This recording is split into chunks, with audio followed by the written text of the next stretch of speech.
In today's lesson, we are going to be looking at finance. And we're going to be looking at a lot of different terms at once. A lot of these terms are going to be focusing on um, budgeting and kind of expenses and things along those lines. But it's going to be a little bit of a different lesson because it's more terms than actually calculations. So, financial goals. So, what is a financial goal? Well, a financial goal is a goal or is an objective which is based on how we want to manage our money. Right? So, kind of in the name itself, financial meaning money, goal is something we want to achieve, right? Or something we want to get to. That's our objective. So, an example might be debt reduction, right? Decreasing the amount of money that we owe, right? Or that we've borrowed. Right? Maybe you've taken out a loan, you've borrowed money from your parents, and you want to pay that back, right? So you don't owe any money. Saving for retirement. Right? Saving for retirement would be a financial goal. Saving for a new car, maybe saving for a video game, saving for a birthday or a weekend out or concert tickets, something like that. Something that you want to do where you're managing the money that you have or the money you're going to be getting. Some key terms: gross earnings versus net earnings. So your gross earnings, and this is more for when you're looking at your payment or when you're receiving your pay from a job. So gross earnings is your total. Let's change the size of that. Gross earnings is your total amount. So gross earnings, the total amount that you get. So you take your hourly pay, multiply it by how many hours you've worked. Net earnings is your actual amount. So those of you that have a job will know what I'm talking about. Those of you that do not, you don't just get your hourly wage. So if you're working for, say, $15 an hour, you work for 3 hours, you don't just get $45, right? You have certain deductions of that $45, right? So you might lose money due to EI, which is employment insurance. So if you ever have to go on sick leave from your work or unemployment or paternity leave or maternity leave, things like that, or where you need to claim EI, right? Employment insurance, that's the money that you're paying into. CPP, the Canada Pension Plan. So when you retire and you get money from your pension, that's what you're paying into. Income tax, right? You have to file your taxes. You have to pay tax to the government so that these services that they provide to you can continue to run. If you have a health plan, right, you might the money for that would come out of your pay. If you work for a job that has a union, you might have to pay union dues, life insurance, things like that. You might have to actually pay. So your actual amount or your net earnings is what you actually take home. The total amount is basically your hourly pay multiplied by how many hours you work.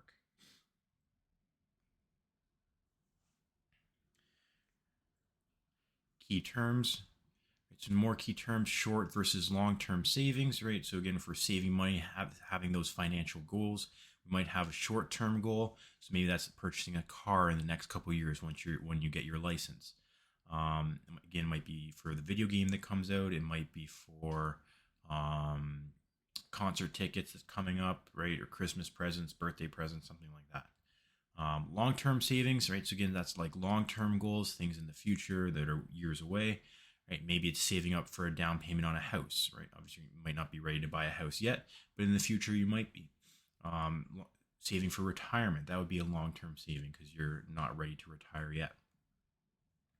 In terms of some of these financial goals, investing your money might be something that you consider. It could be a good way to earn money on top of what you're saving, but there is some risk involved in that because investing can be kind of like gambling, and you may have heard or seen a lot of things in the news, right? For example, like the GameStop stock, right? There's a lot of investing done in that, a lot of investing done in Bitcoin and cryptocurrency, and you hear about companies going under, or people that are investing losing a lot of money because those areas weren't sustainable or they lost their value. So investing can be good, but there is some risk involved. So there are a couple of videos that we could watch. For the purposes of this video, I'm not going to play them, but you can always search them up and take a look at them. Next, I want you to take a look at the following screenshot and think about, what do you notice and what do you wonder? So it's an LG 77-inch 4K UHD HDR OLED WebOS Smart TV from 2021 at Best Buy. You see the price is $6,500. You get to save $500, so you get a deal. But what do you notice? What do you wonder?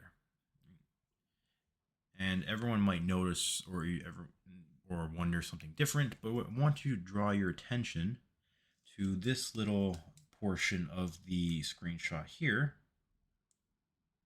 which says buy now, pay later with the new Best Buy card financing program. So what does that mean? What's a financing program?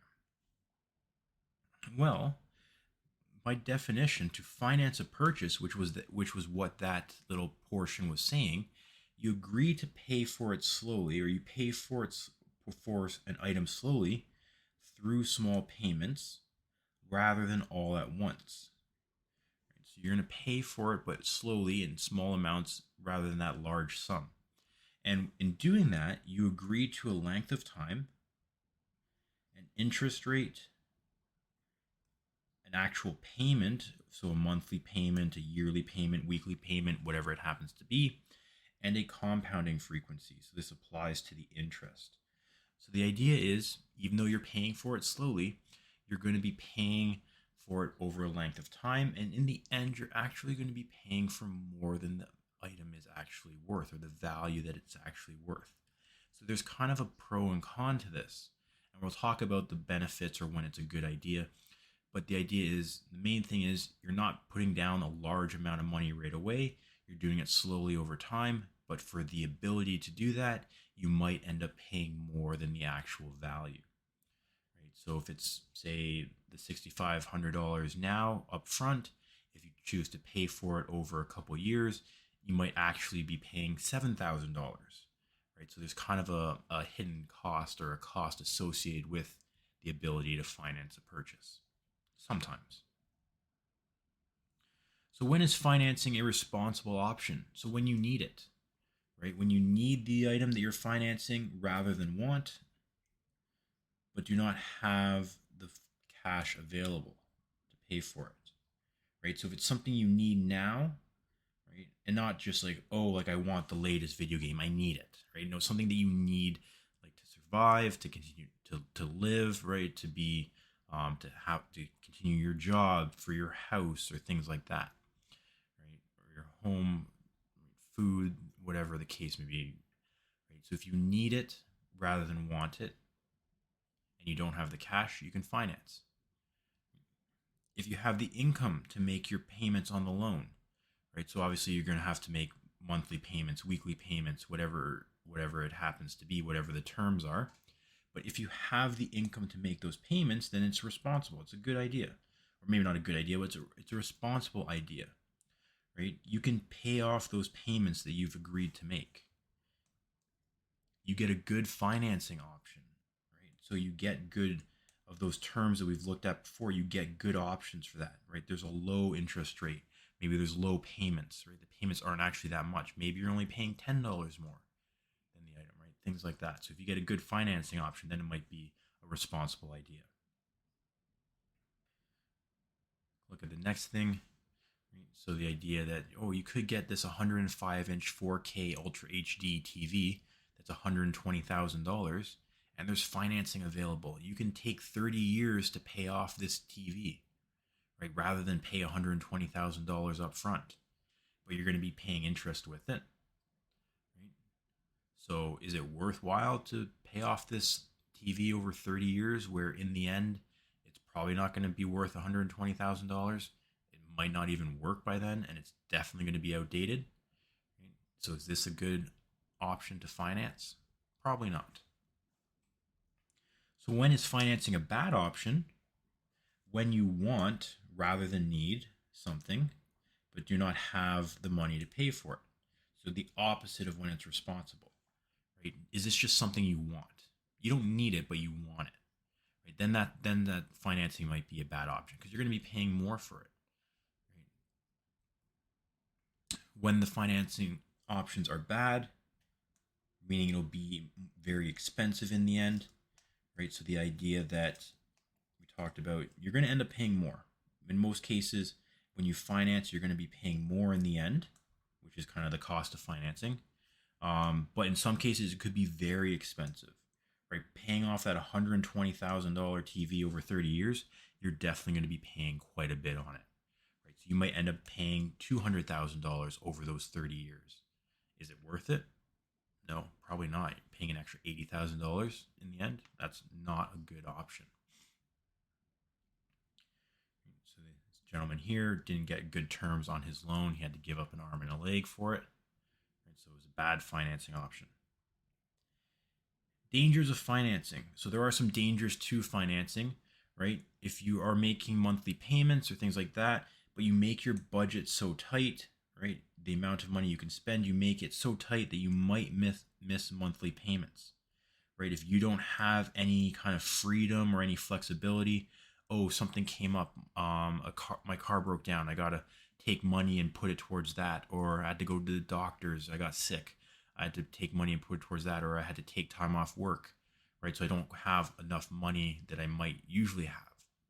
Right? If you make your budget so tight that you might miss monthly payments and harm your credit score, or not having enough money for needs and your payment, right? So if you have to decide, right, do I buy groceries or do I make this payment? Things like that. Then that's the danger, right? Harming your credit score is dangerous, because if you want to take out a large loan, which you might have to do if you wanted to get a mortgage for a house, they look at your credit score. They look at how well you've been paying off your bills, right? How well have you been paying off any of your financing options or any loans you've had. If you're not good at that, or you have a bad credit score, they might not give you a loan. Or if they do give you a loan, the interest rates or the rates on it are going to be very high. Or you might need to get someone else to sign with you, right? Which basically means if you can't pay it, they're on the hook for it. All right, so you want to make sure you have a good credit score so that when you need to make those large loans, that you can. Sleepless nights fueled by worry about debt, right? So obviously debt is a big stressor, right? Owing money, especially lots of money or money over a long period of time, right? That's a stressor, right? And that can affect not just sleep, but it can affect lots of your mental health, your physical health, right? Which you don't want. Buyer's remorse, when you realize what you want is not worth the anxiety, right? Or maybe it's not worth it in the end, right? You're like, oh shoot, I have to continue to pay for this item, even though I don't really like it anymore. Oh, it's not as good as I thought it was going to be, right? Things like that, right? So you kind of regret the purchase that you made, but you're stuck with it because you've locked into this agreement. So we talked a little bit about budgeting and having a tight budget that might affect the stress of some of this.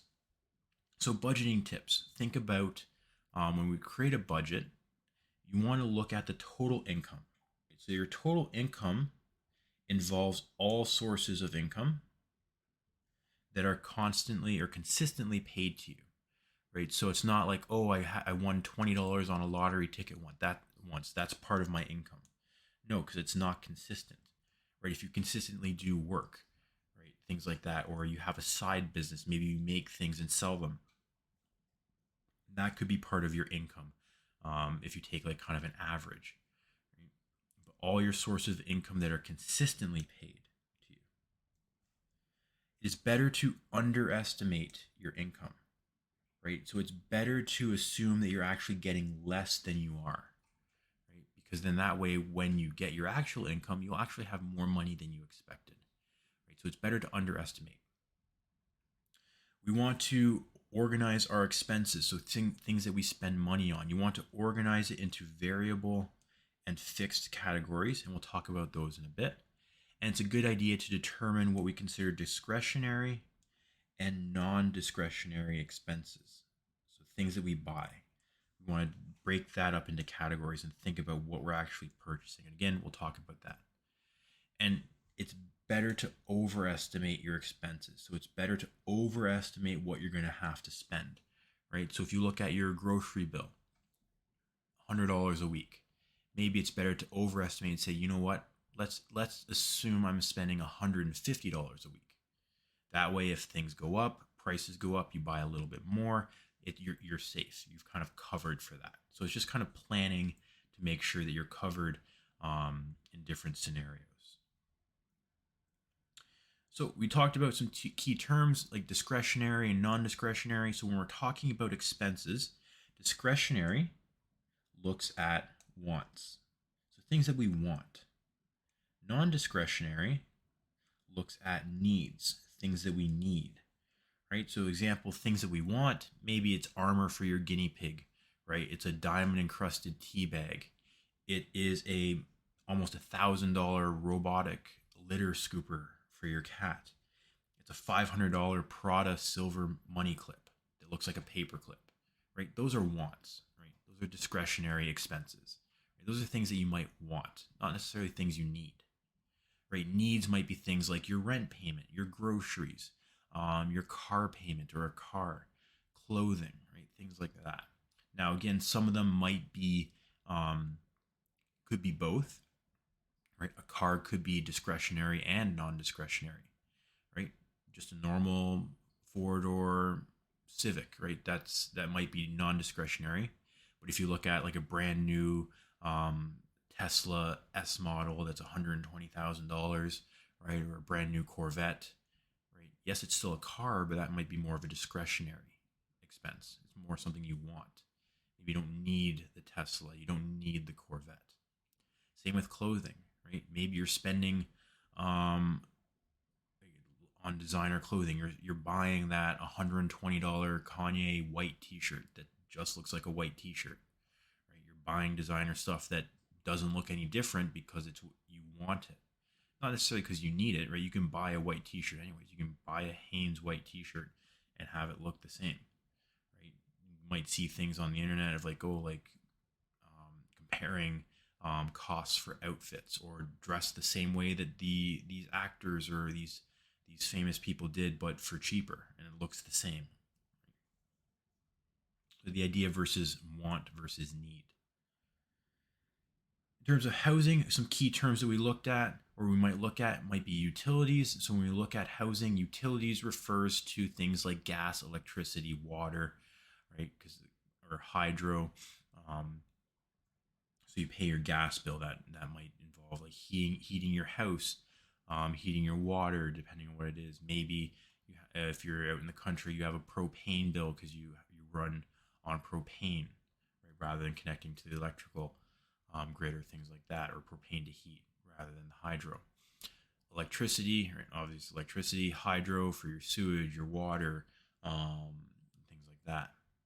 There are things that we look at in terms of housing. We talked a little bit about this in terms of budgeting, looking at fixed versus variable expenses. So looking at what the difference between those two are.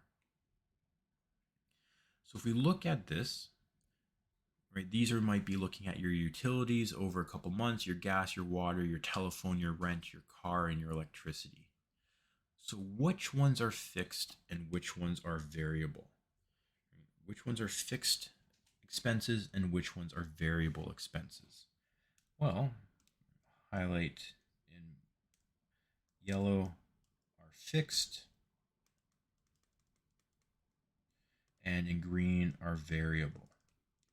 You can probably guess by the term, but if not, I'm going to highlight which are fixed expenses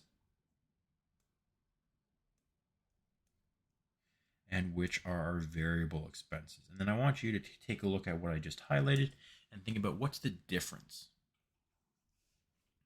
Well, the key difference, hopefully you've recognized, is that a fixed expense is that the price stays, or the cost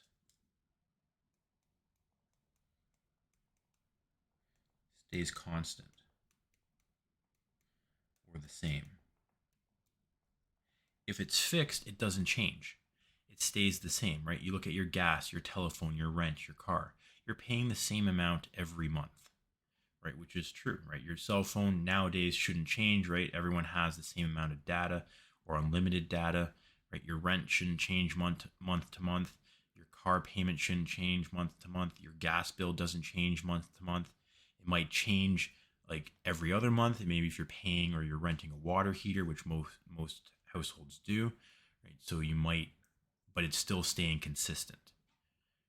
Looking at the water and electricity, the difference between the variable is that the cost changes, right? It doesn't stay the same.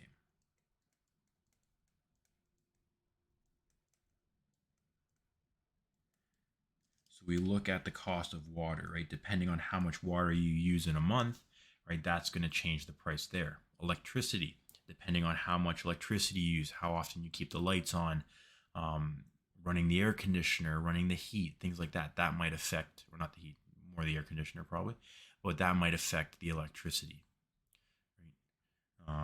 Right? When you use your electricity, right? If you don't know about electrical prices, right, there are different times. There's like peak times, right? So when most people are using electricity, which tends to be during the day, the price is more expensive.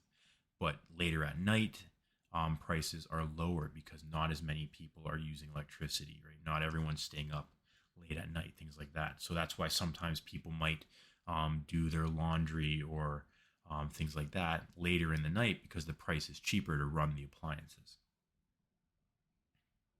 So, what I want you to do now is take a look at the following items below: hydro bills, vacation, food, water, gym membership, water again. So, we can cross one of those out so we don't have it twice. Don't have a white one. Yeah, we'll just black. Cross off. So, we don't need to show that one again because we already have it. We had it once: gas bill, mortgage, toiletries, special pair of shoes, coffee at Tim Hortons, and so on. Right? I want you to divide these up into discretionary and non-discretionary, so wants versus needs, and then fixed amount versus variable. Right? So does the price change or does it stay the same? Right? So I want you to take a second, go through and try to organize these based on what you think they might be. So I'll give you a second to practice that, and then we'll come back with the answers.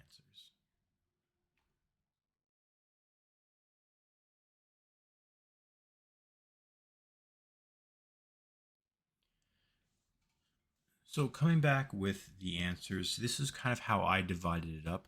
Now, some of the ones you might be able to argue between the two, but we'll start with the needs, right? Things that we need first, because that tends to be a little bit more set in stone, right? Your hydro, your rent, your gas, your mortgage, your insurance, your cell phone plan, those tend to be needs more so than any of the other ones, and they tend to be fixed, right?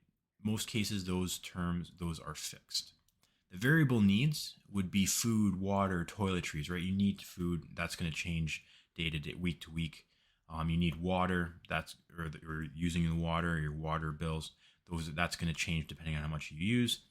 Toiletries, you do need toiletries, right? Shampoo, or soap, toothpaste, toilet paper, things like that, like those small little toiletry items, deodorant, cologne, perfume, hairspray, and those prices can change, right, depending on what you buy.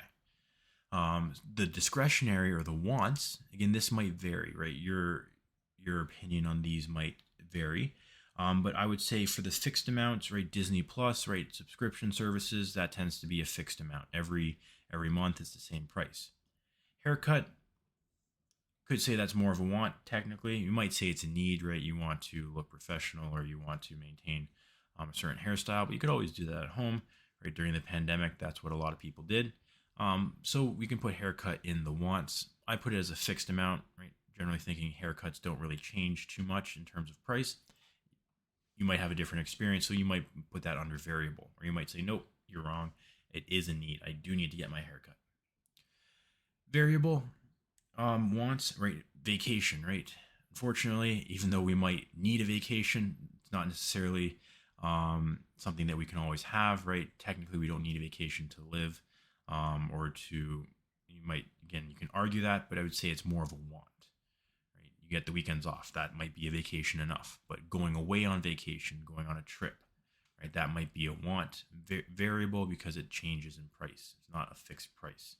It'd be nice if it was, because then that way going away on March break or over Christmas as teachers wouldn't be more expensive than going away randomly during the year.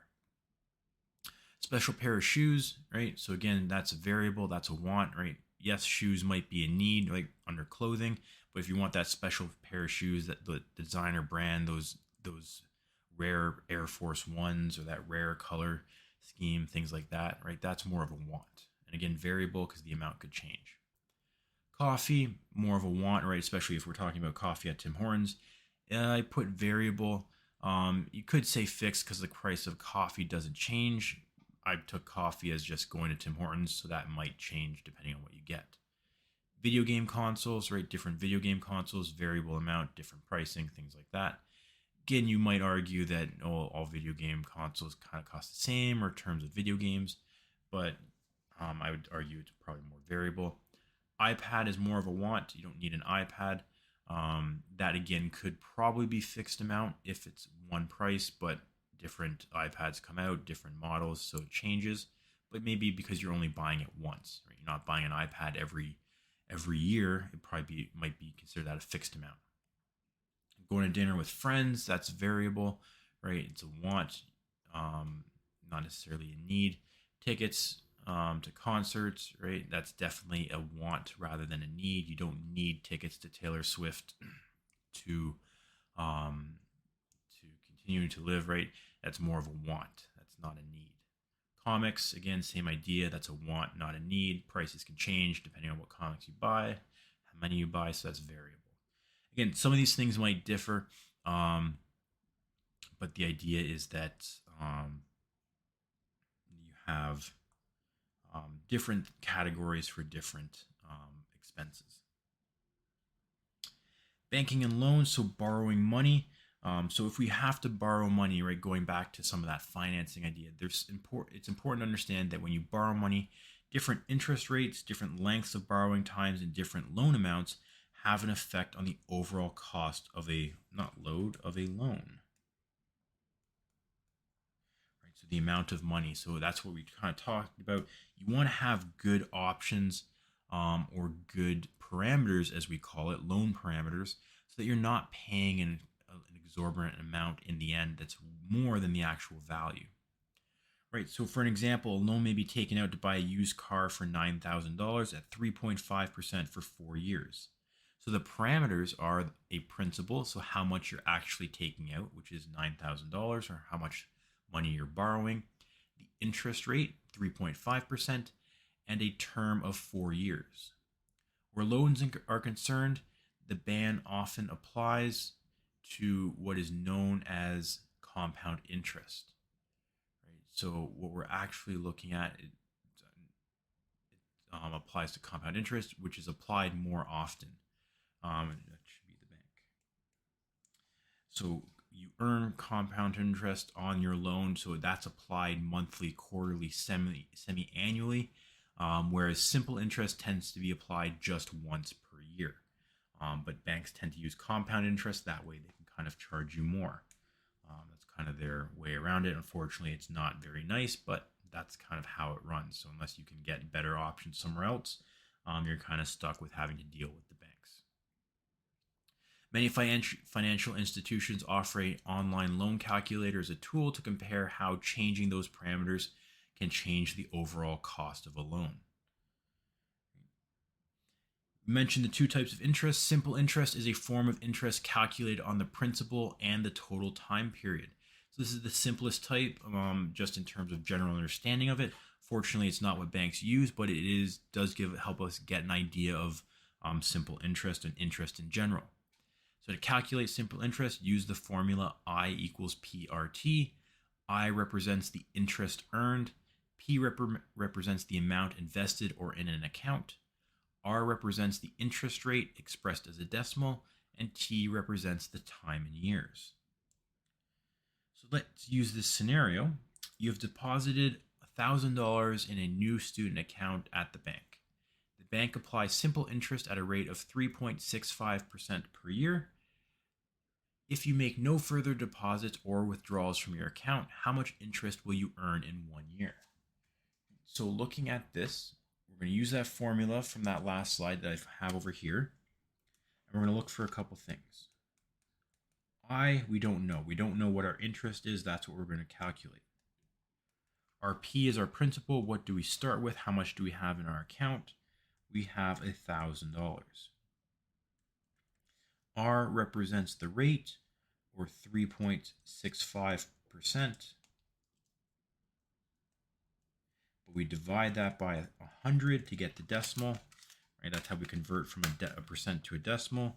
So we get 0.0365. And T represents time in years, which in this case is just going to be 1 year. So to calculate the interest, I equals PRT, which is 1,000 times 0.0365 times 1.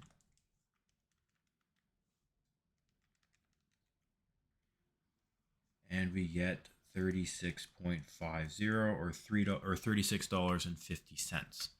So if I deposit $1,000 and I leave it in the bank at this rate over 1 year, I should get an extra $36.50. If you did it the other way and you borrowed $1,000, that means you would have to pay an extra $36.50. Doesn't seem like a lot, but remember, this is simple interest. And we'll look at the difference between the two, but there's a reason banks use compound interest.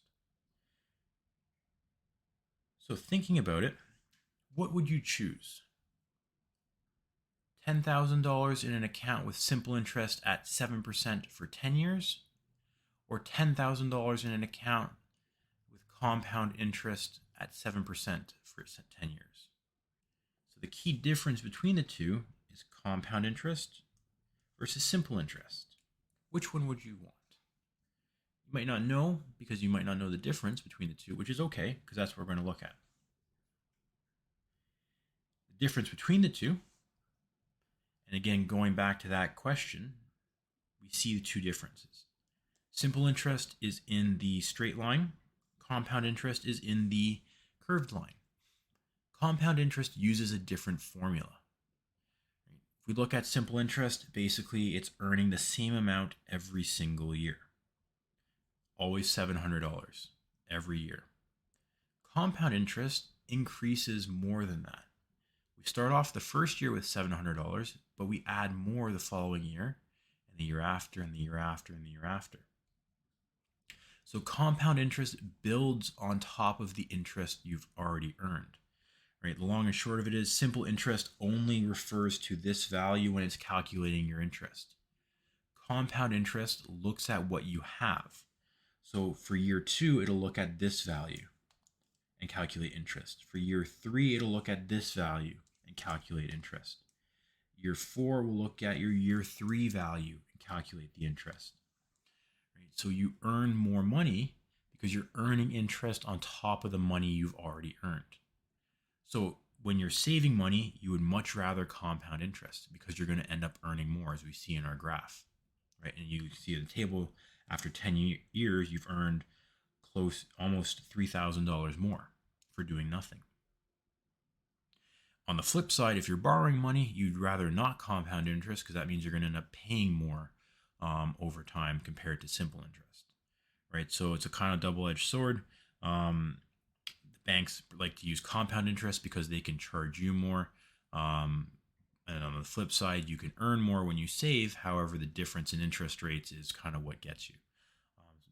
We can talk about that later. But the main idea is just recognizing the difference between the two. Which one is better? Which one grows faster compared to the other? And the last thing we look at, we talked about budgeting before. We talked about it in terms of our expenses, in terms of financing, right? A budget is an organized income and expense plan. So basically looking at the money we get and the things we spend our money on. So below is an example for a budget. We have our two incomes, our weekly pay, and we have our expenses, saving for post-secondary income or education, spending money, transportation, clothes, cell phone. So we want to say, is this a balanced income? Right. So our total income, if we look at this kind of budget, we have to calculate our total income. So we add up the money we've earned, and we see that we've made over the 2 weeks $602.70. Then if we look at our expenses, what did we spend money on? Well, we've spent money on all these things, and it cost us $565. So our balance, we take $602.70 minus the $565 that we spent,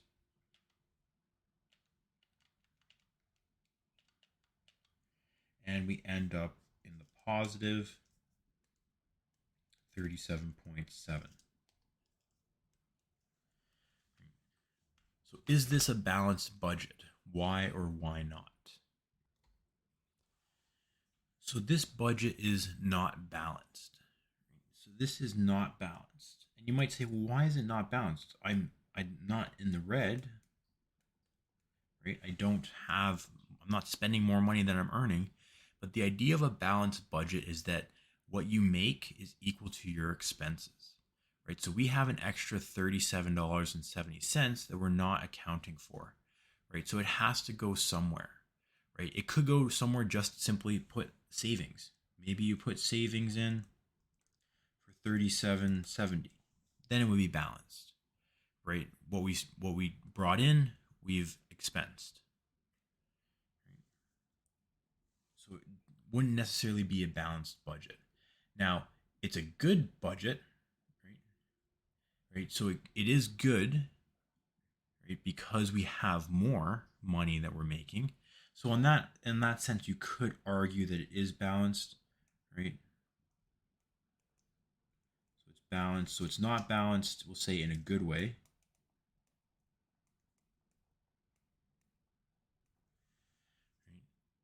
So if you're saving money, or if this is personal, then you might say, okay, yes, it's balanced. If you're a business, you want to make sure everything's accounted for. So it's not balanced, but it's not balanced in a good way because we have a surplus of funds. We have more money than accounted for. Right? So why or why not? The income is greater than the expenses. So why is saving for post-secondary education listed as an expense? Right? We're saving money. Why did I put savings in there to help balance it? How am I spending money when I'm saving it? Right? Well, the reason it's an expense, right, is because we can't touch it.